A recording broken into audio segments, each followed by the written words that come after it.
Vamos estudar a Bíblia? O texto de hoje, nós estamos estudando uma revista, já estamos quase terminando essa revista, e o nosso texto de hoje é a primeira epístola de Pedro, capítulo 3. Abra a sua Bíblia nesse texto. A primeira Pedro, capítulo 3. E o nosso assunto de hoje é apologética. Apologética quer dizer defesa da fé. Mas eu não quero estudar com os irmãos sobre aquele tipo de defesa da fé que a gente tem visto nas redes sociais. Os irmãos sabem, né? Você vai no Facebook, aí está lá, e arminiano, e calvinista, e que não sei o que lá, e que é, e que não é, e aquela briga toda.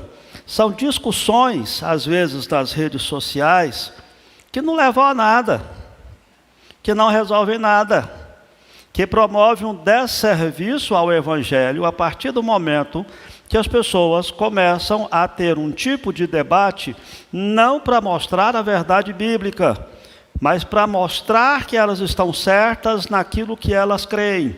E aí começam a buscar textos bíblicos que concordam com aquilo que elas creem, e aí passa a ser um tipo de apologética egoísta, que não tem a função de defender a honra de Cristo, que não tem a função de proclamar a verdade, mas tem a função de provar que eu estou certo e ponto final.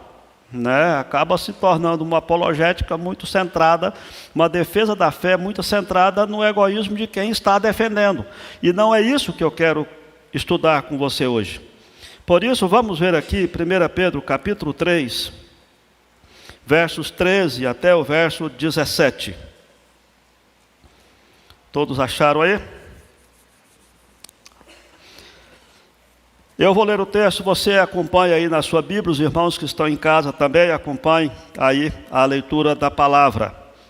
Diz assim: ora, quem é que vos há de maltratar, se fordes zelosos do que é bom? Mas ainda que venhais a sofrer por causa da justiça, bem-aventurados sois. Não vos amedronteis, portanto, com as suas ameaças, nem fiqueis alarmados. Antes, santificai a Cristo como Senhor em vosso coração, estando sempre preparados para responder a todo aquele que vos pedir razão da esperança que há em vós, fazendo-o, todavia, com mansidão e temor, com boa consciência, de modo que, naquilo em que falam contra vós outros, fiquem envergonhados os que difamam o vosso bom procedimento em Cristo, porque se for da vontade de Deus, é melhor que sofrais por praticardes o que é bom, do que praticando o mal. Vamos ler juntos? Leia comigo o verso 15, só o verso 15. Vamos lá, todos juntos? Antes, santificai a Cristo como Senhor, estando sempre preparados para responder a todo aquele que vos pedir razão da esperança que há em vós. Vamos orar mais uma vez? Pai bondoso, agora que nós vamos estudar esse texto da Tua Palavra, nós suplicamos que o Teu Espírito Santo fale ao nosso coração aplicando esta palavra à nossa vida. É a nossa oração em nome de Jesus. Amém, Senhor. Muito bem, antes de estudar o texto, deixe-me colocar aqui algumas questões para os irmãos pensarem comigo. Quando a gente olha a vida de um cristão, do ponto de vista de um não cristão, parece que é um pouco estranho, não é não? Raciocina. Ô, Miquel, eu estou em liberdade para andar aqui na frente, tranquilo? Está bem aberto aí? Então tá bom. Raciocina aqui comigo. Quando você pega a sua vida profissional, quando você pega a sua vida familiar, quando você pega todos os seus projetos, você vai perceber que todas as pessoas têm grandes projetos para a vida toda. Se você for conversar com qualquer pessoa, se você for pensar na sua própria vida, você vai perceber que as pessoas já educam os filhos para ter sucesso na vida. Ninguém educa um filho para não ter sucesso. Você trabalha para você ter uma casa, você trabalha para você ter um carro, você trabalha para você ter estabilidade financeira. Você vive a sua vida, você está sempre planejando, você estuda, você faz uma série de coisas, porque você tem alguns projetos na sua vida. Eu já tive até alguma situação até meio esquisita, porque teve um dia que um irmão, há um bom tempo, me procurou, falou: pastor, eu estou com um problema sério. Falei: qual é o seu problema, meu irmão? Era um irmão da igreja. E ele disse: eu fiz o que eu tinha que fazer na vida, eu não tenho mais o que fazer na vida. Falei: como assim? Não, os meus alvos todos eu alcancei. Queria ter criado os meus filhos, formado os meus filhos, formei, já estão formados, já estão trabalhando. Queria ter uma casa, eu tenho mais de uma. Queria ter uma estabilidade financeira, eu recebo hoje mais do que eu preciso para viver. E aí eu comecei a pensar naquela situação, e agora voltando à questão dos propósitos da nossa vida, às vezes as pessoas olham para a vida dessa forma. As pessoas colocam a sua vida como tendo um alvo, o final da vida. A ideia é o seguinte, e isso nós todos, eu estou me colocando também no mesmo pacote que vocês. Eu já estou aí com estagiário da terceira idade, né? E é normal que a gente comece a pensar, como é que vai ser a aposentadoria? Como é que vai ser minha vida depois que eu não tiver mais força para trabalhar?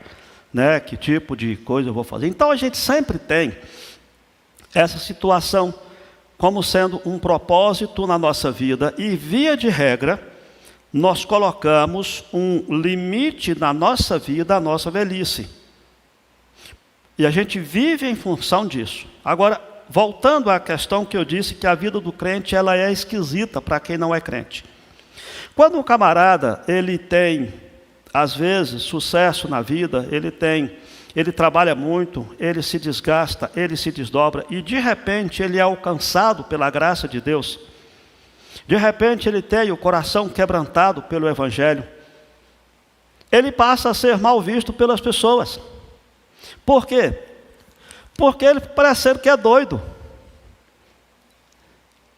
Aí as pessoas falam assim: mas espera aí, você está aí com a sua empresa, você está aí com o seu trabalho, você está aí com essa situação. E de repente a pessoa muda a cabeça, a pessoa muda a visão. Aquilo que dava prazer para a pessoa, até esses dias uma pessoa falou comigo que levou um não crente para um aniversário de uns jovens de uma determinada igreja, e esse não crente, ele ficou admirado, porque os jovens ficaram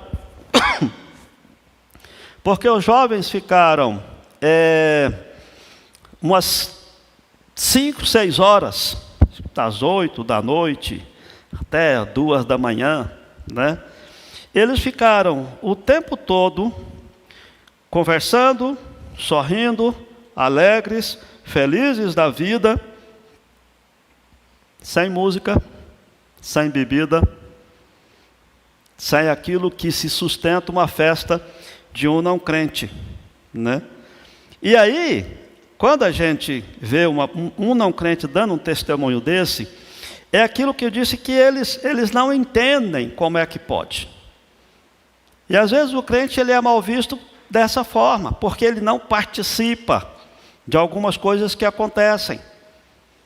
E quando ele se torna cristão, ele assusta mais ainda, porque antes ele participava.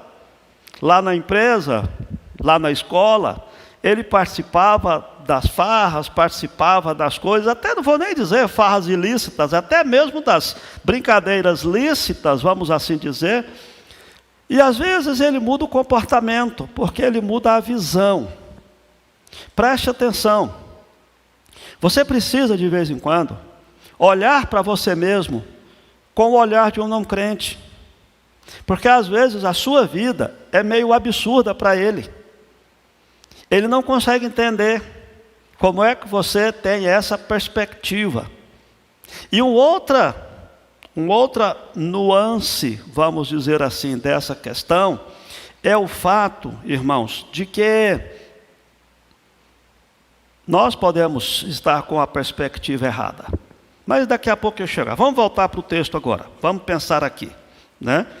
A ideia que estou trazendo de um não crente olhar para nós é porque um não crente, ele acha que você tem grande potencial para ganhar o mundo.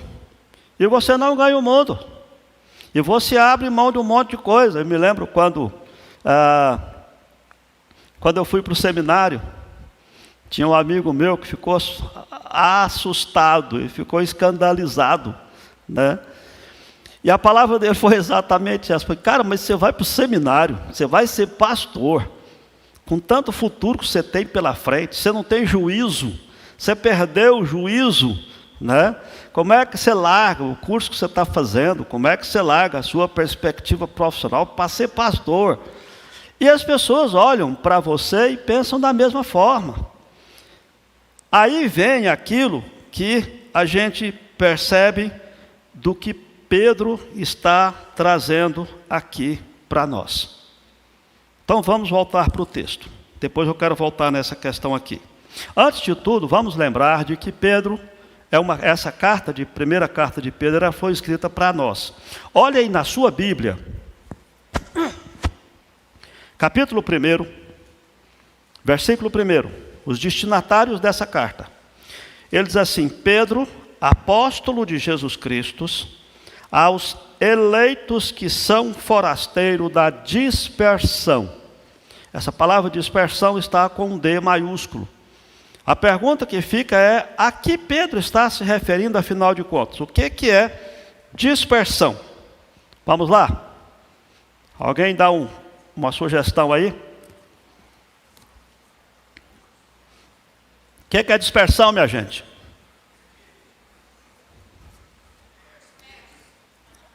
Esparramado, né? Esparramado. Observa que ele está dizendo que essa carta é para os eleitos de Deus que são forasteiros, ou seja, eles estão fora da sua terra, do seu país, e eles estão na dispersão ele cita aqui 5 lugares: Ponto, Galácia, Capadócia, Ásia e Bitínia, tá? A ideia que nós temos, que Pedro está mostrando, é que essa carta foi escrita para os crentes que foram expulsos de Jerusalém, ali os judeus que tinham se convertido, eles foram expulsos, por isso que a palavra dispersão está em D maiúsculo, porque foi um evento específico que aconteceu no ano 70, quando os crentes foram expulsos de Jerusalém.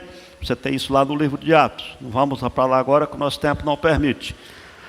Mas a ideia que eu quero que você guarde no seu coração é que nós temos essas características. Nós também somos eleitos de Deus, nós também não estamos na nossa pátria. Eu estou no Brasil, pastor. Mas você é cidadão celestial, né? Você é cidadão dos céus. Por isso essa carta se refere a todos nós que estamos vivendo como forasteiros aqui, como de fato a palavra nos ensina, inclusive em Hebreus, dizendo que nós somos forasteiros, nós estamos em terra estranha, nós estamos passando por aqui para ir para a nossa pátria celestial. E isso é relevante porque é exatamente esse ponto, de que nós estamos indo para a nossa pátria celestial, é que vai nos levar a ter essa postura de não olhar esse mundo como sendo o propósito final da nossa vida, de não olhar esse mundo como sendo o alvo de todo o nosso esforço, porque nós queremos voltar para a nossa pátria celestial. A ilustração, talvez mais simplória que eu posso achar aqui, é dos irmãos que vão morar fora, talvez nos Estados Unidos, e fala assim: olha, eu vou lá para os Estados Unidos, eu vou trabalhar, eu vou passar 10 anos lá, vou mandar dinheiro aqui para o Brasil, e depois de 10 anos eu volto para poder estabelecer aqui um negócio para mim, a minha vida aqui no Brasil. Basicamente isso. O camarada que vai, ele chega lá, ele trabalha em 2, 3 empregos. Nós temos aqui alguns irmãos que já passaram por essa experiência, né? Trabalham muito e tentam gastar pouco.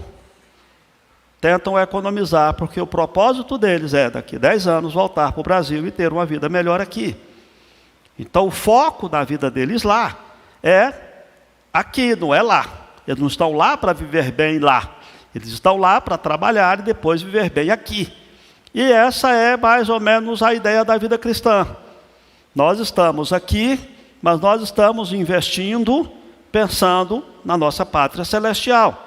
Por isso a gente abre mão de um monte de coisa aqui, pensando no benefício e naquilo que nós temos na nossa glória celestial. E essa carta, então, Pedro está escrevendo para os crentes que estão vivendo nesse contexto. Eles não estão confortáveis em casa. Eles são forasteiros, eles estão dispersos e eles têm um foco na vida que é de alcançar a pátria celestial. Muito bem. Quando nós pensamos sobre os nossos amigos, os nossos parentes, as pessoas com quem nós convivemos que não são cristãs, que olham para nós, nós vamos perceber que elas podem ter duas atitudes. Uma primeira atitude dessas pessoas é nos perseguir. Fala, pastor, mas perseguir como assim? Né? Por que que vão nos perseguir? Porque nós não concordamos com as obras infrutíferas deles. Porque nós paramos de concordar com aquilo que eles pensam. Porque nós mudamos de opinião. Vou dar um exemplo para você. Toda vez que você, na sua família, por exemplo, tem algum tipo de programação, se você antes tinha um procedimento, sei lá, até de gostar de música sertaneja, sei lá que tipo de música boba que tem por aí, se você gostava antes de beber com eles, e de repente você muda o seu comportamento, e de repente você muda o seu procedimento, você muda a sua cabeça, você causa um choque neles. Eles ficam assustados.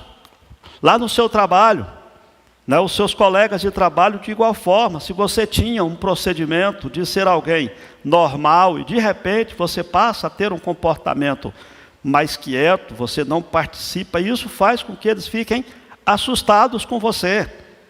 Isso faz com que eles não entendam o que está acontecendo com você. Então, a primeira atitude que eles possam ter, seja de perseguição, no sentido de deixar você de lado. Não é no sentido de perseguir, de te bater, de te prender, mas é no sentido de te desprezar. É no sentido de não te chamar mais para aquilo que eles fazem, né? Que sabem que você, afinal de contas, agora, ele é crente, né? Então, eles passam a ter uma atitude de deixar você meio de lado. E você precisa se lembrar disso. Você precisa considerar isso para você segurar as pontas, porque tem que ser assim. Você não pode ser tão bem visto pelas pessoas. Ah, mas por que não, pastor? Porque a Bíblia diz que todos quantos querem viver piedosamente em Cristo Jesus serão perseguidos. A Bíblia diz que nós fomos tirados do império das trevas e transportados para o reino do Filho do seu amor. Nós não somos mais do mundo. E às vezes nós não temos essa atitude de susto das pessoas com o nosso comportamento, porque nós comportamos igualzinho a eles. Tem uma coisa que me deixa angustiado, é quando eu converso com alguém e a pessoa fala assim: olha, eu sou católico, mas católico e crente é tudo a mesma coisa, né? Eu fico pensando, como assim é tudo a mesma coisa? De onde é que a pessoa tirou isso da cabeça? Certamente foi do comportamento de alguns cristãos, que não se comportam diferentes por causa da sua fé. Então, quando você pega firme na sua fé, você vai ter esse problema, as pessoas vão te estranhar.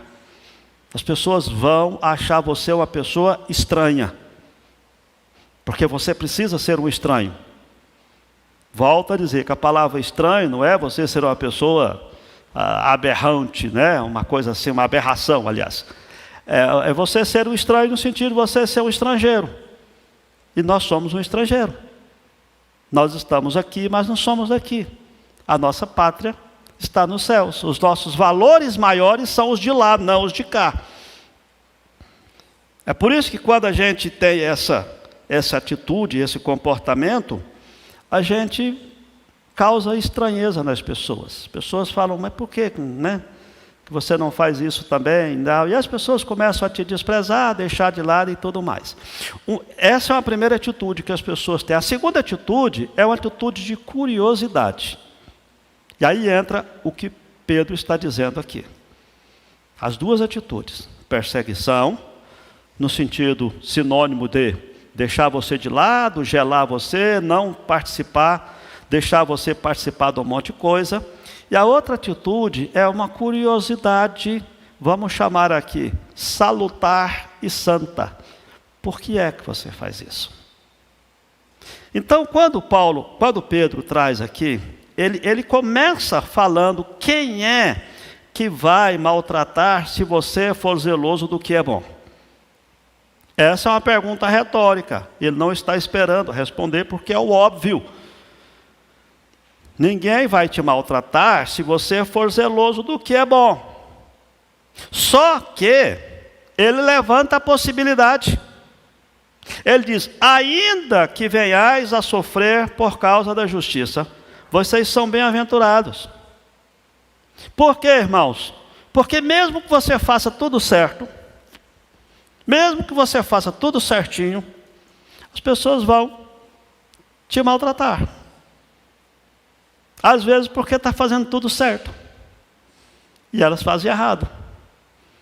Não sei se você já teve essa experiência. Em algumas famílias, de vez em quando, acontece isso. Né? Ou um membro da família que não é cristão, persegue aquele que é crente, faz birra, faz pirraça. Aí na hora que o cristão solta os cachorros, ele fala assim, mas você não é crente? Como é que você está falando um negócio desse? Né? Ele provoca, para você reagir, aí quando você reage, ele te joga na cara que você está dando mau testemunho. Então, mesmo que você faça certinho, você vai sofrer. Você vai ter vai sofrer esse maltrato. Mas ainda que isso aconteça, fique firme, é o que Pedro está mostrando aqui. Aí ele vai dizer aqui, e aqui quero voltar agora aqui para a nossa estrutura da nossa lição, que é acerca da esperança do cristão. Veja, nós não vivemos por aquilo que nós vemos, mas nós vivemos por aquilo que nós esperamos. Por quê, amados? Porque nós vivemos pela fé. O que é fé? A descrição bíblica de fé? Fé é a certeza e a convicção. Nós vivemos assim. Nós temos a certeza de coisas que nós estamos esperando. Preste atenção, fé não é dúvida, é certeza. E nós temos convicção de coisas que nós não vemos, mas sabemos que existe. É por isso que ele diz aqui a razão da esperança que há em nós. É isso que nos move, é isso que nos leva a viver. Eu estou levantando essa questão da fé, porque a esperança do cristão não é uma esperança assim, pastor, eu espero que quando Jesus voltar eu seja salvo. Não, não é essa a esperança. Não é a esperança que você tem de que você vai arrumar um emprego, por exemplo, né? Não, eu vou arrumar um emprego, eu tenho esperança que eu vou conseguir. Pode ser que dê certo, pode ser que não, mas eu penso que vai dar certo. Não é essa a esperança do cristão.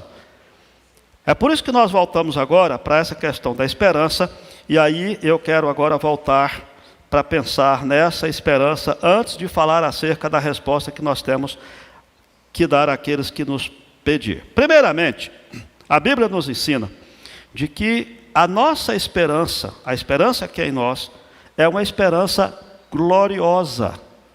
A Bíblia sempre fala sobre isso. E nós precisamos colocar isso no nosso coração. Nós temos uma esperança gloriosa. Essa nossa esperança diz respeito a tudo aquilo que nós precisamos e que Deus pode conceder. Veja, quando nós olhamos para nós como um pecador, nós olhamos para nós como um pecador redimido pelo pecado através da morte de Cristo. Quando nós olhamos para nós como pecador, nós vamos entender que mesmo sendo pecadores, Deus nos deu toda a glória e toda a felicidade do céu. E a nossa esperança tem essa base do que Deus fez por nós. A ideia de que a nossa esperança é uma esperança gloriosa é porque nós recebemos perdão e aceitação da parte de Deus. Nós não somos amados, nós não somos estranhos para Deus, a despeito de sermos estrangeiros aqui. A nossa esperança é que faz com que a gente tenha capacidade de sofrer por causa do que nós sabemos que está reservado para nós. E nesse sentido, nós aprendemos de que essa esperança, ela antecipa a glória celestial. Nós temos essa convicção. É isso que faz com que a gente abra mão do mundo. É saber que nós temos uma glória reservada para nós. Segundo lugar, a nossa esperança, ela é fundamentada na palavra de Deus. Não é uma esperança etérea. Não é uma esperança de um time, de um torcedor de time de futebol, né, que acredita que o time dele é o melhor do mundo, apesar do time dele já estar lá na Série C, Série D, mas ele ainda fica insistindo que é o melhor time do mundo. Não, nossa esperança, ela é fundamentada, ela é séria, ela é baseada na promessa e na imutabilidade de Deus. Eu posso ter essa esperança, você pode ter essa esperança, não no sentido de ser uma possível possibilidade, mas uma convicção. Uma confiança de que Deus fará aquilo que é necessário. Talvez a gente possa pensar, quando você vai pegar um avião, por exemplo, quando você vai viajar, pegar um avião, né?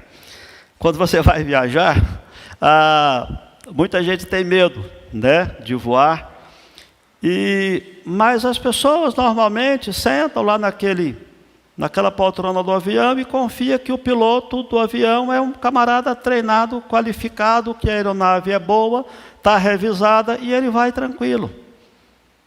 Quando nós pensamos essa comparação, talvez não seja uma comparação boa, porque de vez em quando cai o avião, né? De vez em quando muitas coisas podem acontecer, mas nós confiamos num Deus que não só faz essa viagem ser uma viagem certa, como Ele tira toda e qualquer possibilidade de não dar certo. Não existe a possibilidade de não dar certo na nossa fé, na nossa salvação. A nossa esperança é bem fundamentada. Agora, por que é que alguns crentes não têm certeza, mesmo tendo a esperança fundamentada? Vamos pensar um pouquinho aqui. É possível que alguém perca a salvação? O que é que vocês acham? É possível um crente perder a salvação? Sim ou não? A resposta é não. Qual a base? Por que você fala isso? E se o crente abandonar a Deus? E se o crente apostatar da fé?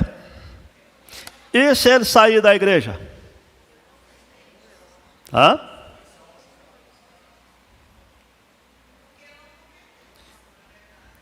Porque não era convertido? Mas vamos supor que ele era convertido. E ele resolveu viver longe de Deus. Ele resolveu abandonar a igreja.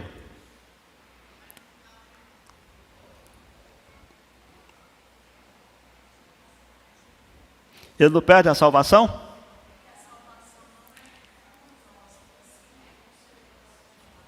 Então o crente pode viver pecando, não tem problema, porque ele vai ser salvo do mesmo jeito. Se é Deus que faz, então ele... Interessante, né? Eu estou levantando essa questão porque alguns crentes fazem isso. Eles falam, a minha esperança é bem fundamentada, Deus prometeu que vai me salvar. O que garante a minha salvação é a graça de Deus. E vivem de forma relaxada. E vivem de forma displicente. Deixa eu só fechar esse ponto aqui, lembrando os irmãos de que o que garante a nossa salvação, de fato, foi um ato específico que Jesus fez na cruz por mim. Por isso, a minha salvação, ela não depende de mim. Ela depende de alguma coisa, de um preço que Jesus pagou na cruz. Eu não vou sofrer condenação, porque essa dívida não vai ser cobrada duas vezes. Uma sobre Jesus e outra sobre mim. Agora, preste atenção, voltando à questão do crente relaxado. A irmã ali falou, é possível que ele não fosse crente. Pode ser. Pode ser que a minha vida no pecado seja uma evidência de que eu não fui alcançado pela graça de Deus. Eu tive uma emoção ao ouvir o Evangelho, fui membro da igreja, participei de um monte de coisa, me envolvi com um monte de coisas que diz respeito à vida espiritual, à vida cristã, mas lá no meu coração eu não fui convertido, não fui trabalhado, eu não nasci de novo. Pode ser um indício. Entretanto, vamos levantar aqui uma possibilidade de um verdadeiro crente, que foi alcançado pela graça de Deus, e que está fugindo de Deus. E Deus permite que ele fuja por um determinado tempo. E Deus deixa que ele foge. Deus deixa que ele tenha uma vida cristã rotineira, fraca, sem conhecimento bíblico, sem intimidade com Deus, porque Deus é gracioso. Isso não quer dizer que seja o propósito de Deus para a nossa vida. Porque o propósito de Deus para a nossa vida é que a gente possa viver na presença de Deus e usufruir da presença de Deus. Tem um professor de seminário, quando eu estava fazendo seminário, o professor disse uma coisa que eu não esqueci nunca. Ele disse assim, tem uns crentes que vão chegar no céu com as polpas chamuscadas pelas chamas do inferno. Uns crentes custosos, que Deus tem que dar uma disciplinada, Deus tem que dar uma surra. E talvez o que a gente precisa pensar é que tipo de filho eu sou, que tipo de crente eu sou, qual é a opinião de Deus a meu respeito. E eu falo isso porque a gente tem essa necessidade de ser bons filhos de Deus. Então a nossa esperança, ela é fundamentada, mas esse fundamento da nossa esperança não é motivo para a gente viver de forma errada. Segura esse ponto aí que daqui a pouco a gente vai voltar nele, tá bom? Terceiro, Pedro vai dizer que a nossa esperança, ela é eterna, ela não acaba, ela pode ser abalada, ela pode ser abatida, você pode ter dúvida no seu coração, mas a sua esperança te leva para a eternidade, está acima de todas as coisas. Acima de todas as coisas. E precisa estar.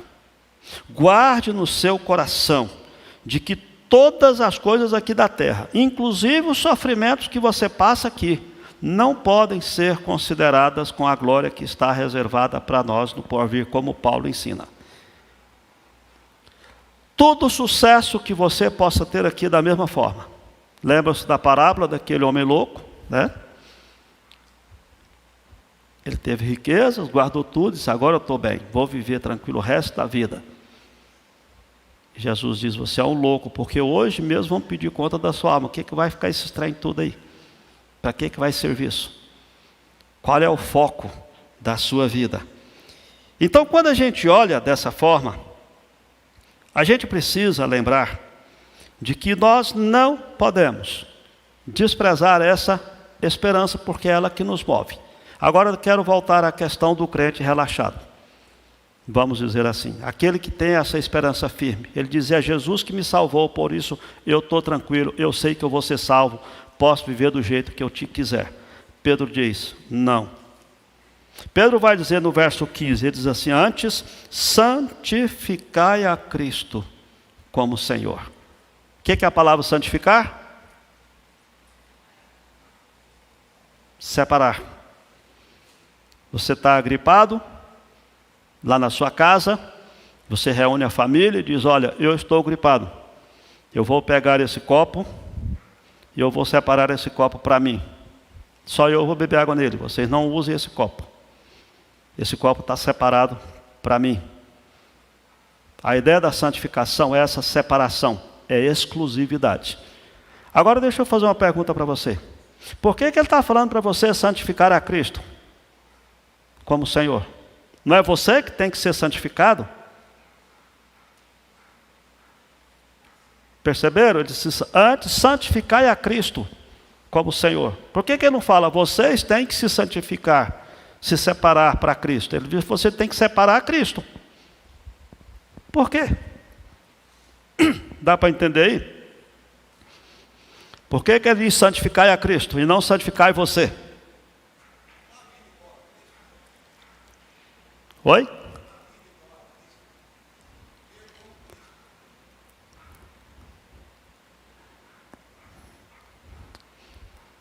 Repete, Rui. Viver como Cristo. Sim, pode ser. Mas quando ele diz santificai a Cristo como Senhor, é porque a Bíblia parte do ponto de que nós temos outros senhores. O que é Senhor da nossa vida? Ele diz santificai a Cristo como Senhor. Ou seja, Ele é exclusivo, Ele tem que ser exclusivo na sua vida. Fala, pastor, mas eu não tenho outros senhores. Senhorio, gente, é aquilo que manda na sua vida. Você quer um exemplo? Quando você acorda cedo para trabalhar, você não quer acordar cedo, mas você acorda a si mesmo. Por quê? Porque você tem que trabalhar. Por que você tem que trabalhar? Porque você tem que sustentar a sua família.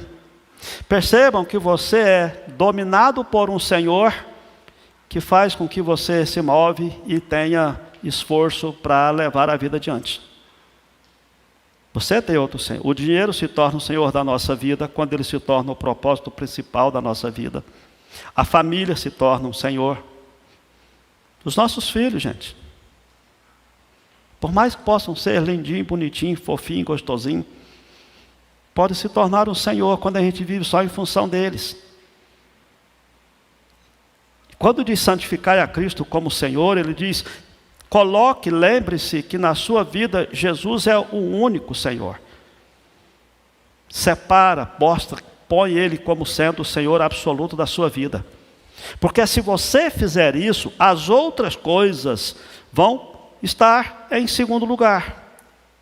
Lembra do que Jesus disse, buscar em primeiro lugar o seu reino e a sua justiça, as demais coisas vão ser acrescentadas. Se Cristo é Senhor da minha vida, eu vou conseguir ter um bom relacionamento com os outros senhores. Todos os outros, com o dinheiro, com o status. Nós gostamos de ser bem visto pelas pessoas.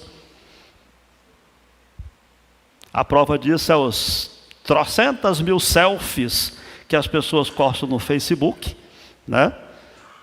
Você vai lá nas férias, você não vai só tirar suas férias, você tem que mostrar para todo mundo que você está de férias.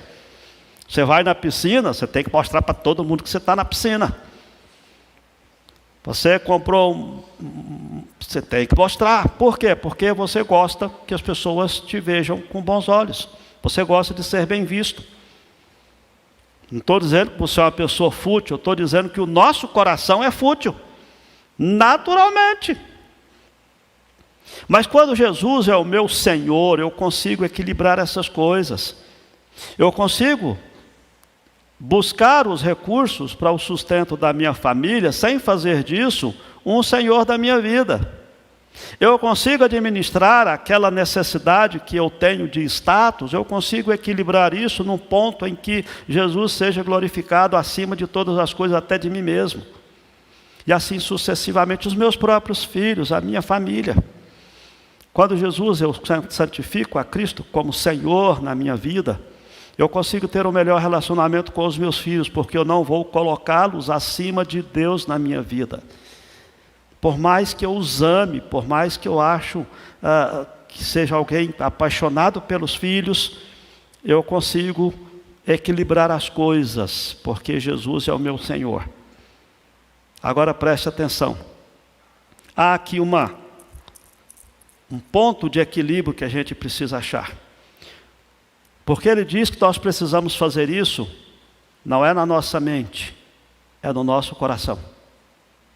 E ao mesmo tempo ele diz que eu tenho que estar preparado para responder aquele que perguntar a razão da esperança que há em mim, que envolve a mente. Então, antes de tudo, ele diz que eu preciso santificar a Cristo como Senhor no meu coração, na minha vida.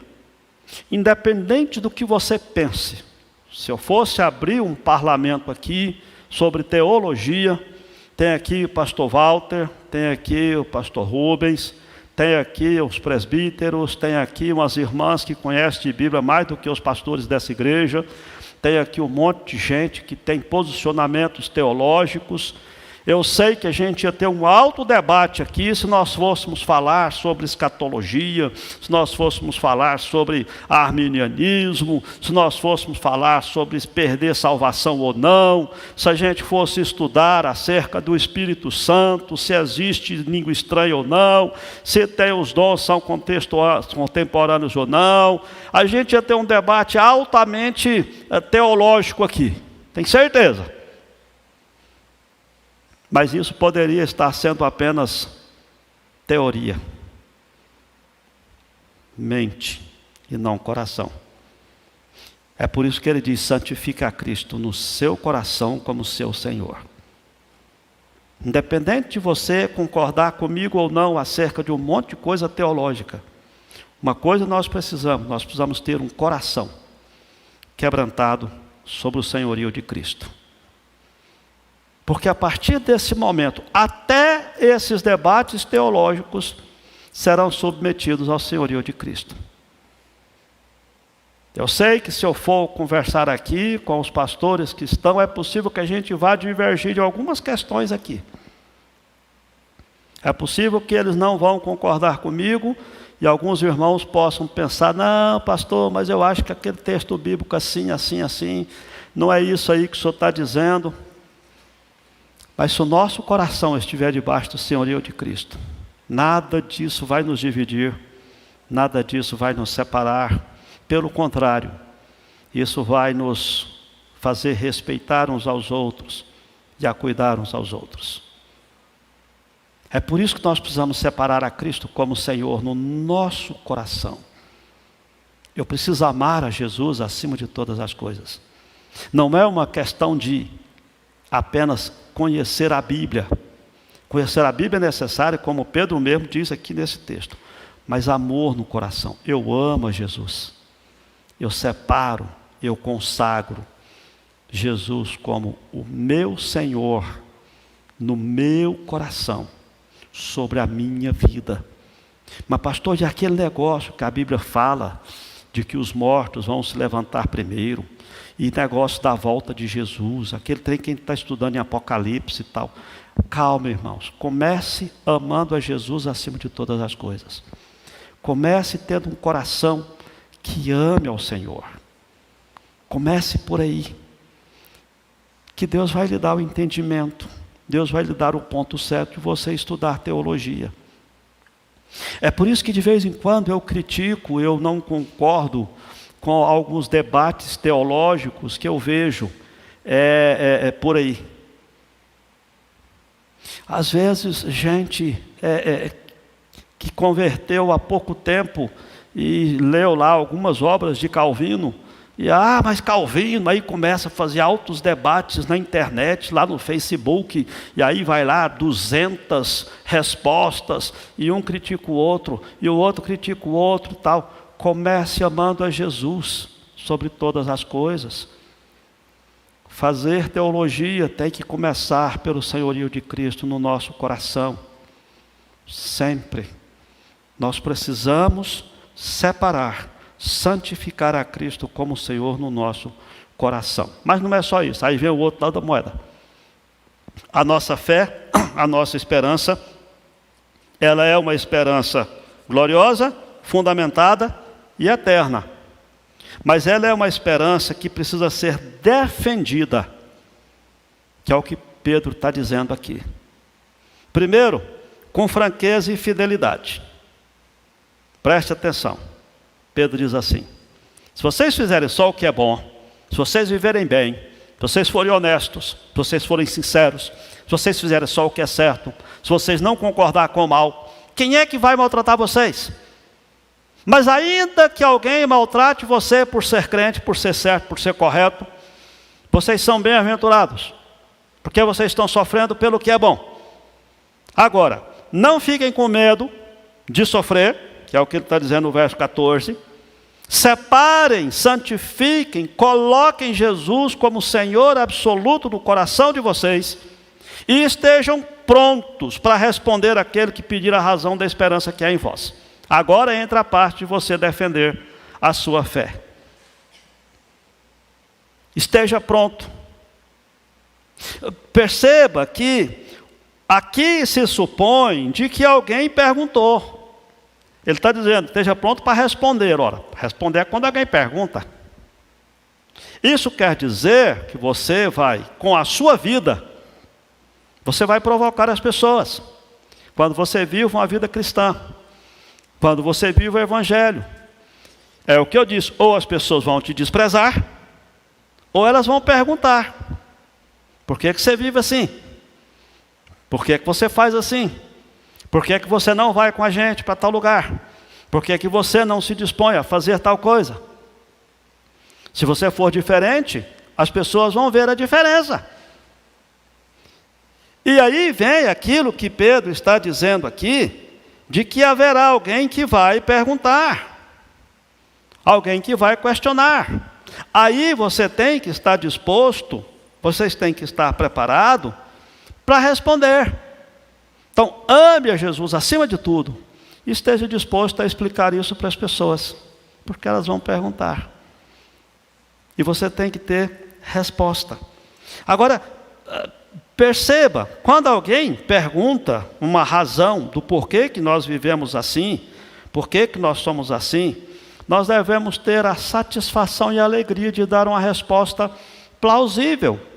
Aí você fala assim, pastor, mas é porque eu não li a Bíblia direito, eu não sei explicar para as pessoas. Não, você vai explicar a razão da esperança que há em você. Você vai explicar o que aconteceu com a sua vida. Você vai explicar por que você pensa diferente. Qual vai ser o resumo da sua explicação? O que aconteceu com você? Fala, escuta, por que você não participa das farras? Por que você não vai com a gente para tal lugar? Por que você não faz tal coisa? Você pode ter uma resposta, e aí vem a questão de que Pedro está dizendo aqui, que nós precisamos fazer isso com mansidão e temor, com boa consciência, que o propósito não é agredir a pessoa. Não é você falar para a pessoa, olha, porque eu sou crente, eu não sou um pecador miserável como você. Porque às vezes a nossa vida, o nosso testemunho, você não fala isso, mas você joga isso na cara das pessoas, de que você é melhor do que elas. E você não é melhor. Preste atenção nisso. É por isso que o nosso testemunho precisa ser esse. Começa por aí. Falou, escuta, deixa eu te explicar uma coisa. Eu vivo assim porque eu entendi umas coisas que eu não entendi antes e passei a entender. Eu entendi que eu sou pecador, eu sou errado, sou alguém que tem o coração muito ruim, naturalmente, mas eu fui alcançado pela graça de Deus. Eu entendi que Jesus morreu por mim na cruz. Eu entendi que quando Jesus morreu na cruz, Ele fez por minha causa, e que Deus me alcançou com a... É isso. Não é você dar explicação teológicas, sofisticadas, sobre... Não, é você explicar por que você é crente. Explicar por que você tem outros valores. E você explicar que você vive em função de agradar a Deus, porque Jesus morreu por você. Essa é a ideia. Não é uma questão de você colocar para as pessoas que você é assim, porque você agora é melhor do que elas. Você é mais santa. Porque você não é. Guarde no seu coração isso. Nós somos salvos pela graça. Como diz a música lá do pastor Renan. E isso tem que me levar a responder àquele que pedia a razão da esperança que há em mim, mas tendo como base o meu amor por Jesus. Por que eu não faço coisas que Deus não permite na sua palavra? Por que eu tento viver uma vida agradável a Deus? Por causa da minha esperança, presta atenção, não dúvida, mas uma esperança convicta de que eu fui alcançado pela graça de Deus. E agora eu quero viver só para o Senhor. Eu quero amar e servir ao Senhor. Então essa explicação, essa razão da esperança, e aqui quero levar a questão da o que é a apologética, a defesa da fé, não é defender um ponto de vista que eu entendo, que eu creio e que portanto eu vou defender e vou bater boca com você, porque eu acho que é assim e a gente vai ter um debate teológico acirrado. Não, queridos, não é isso. Apologética é defender a fé, é você explicar para as pessoas por que você é diferente delas, por que você age de forma diferente, por que você vive de forma diferente, por que você tem valores diferentes.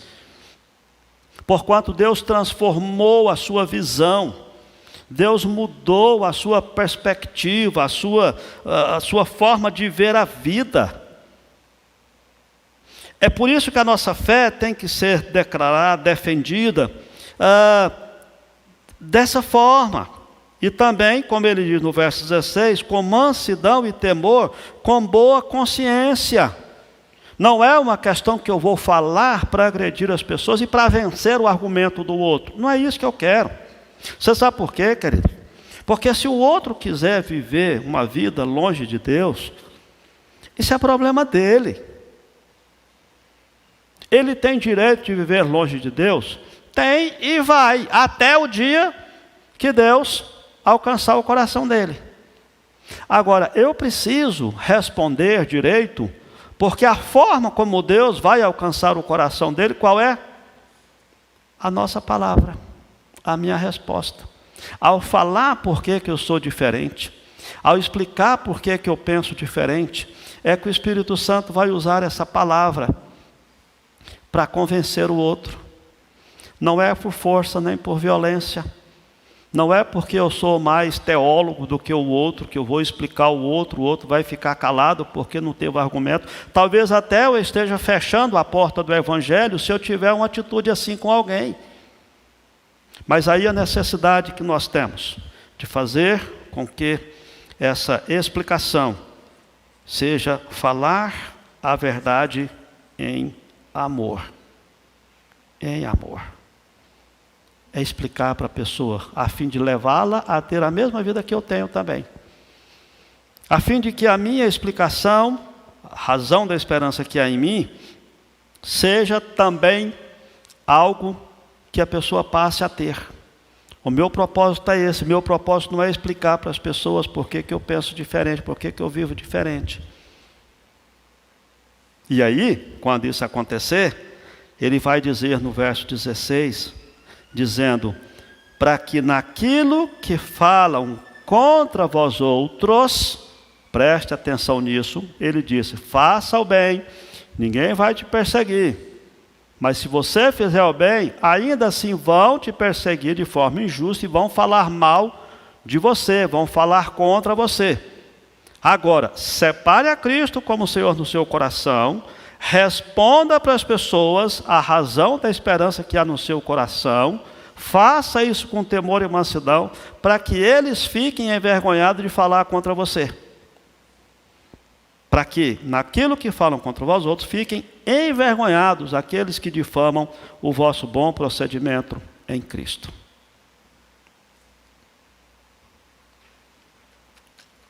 O propósito não é eu me impor. O propósito é que as pessoas fiquem com vergonha de falar mal contra o seu testemunho, porque você é uma pessoa com o coração transformado.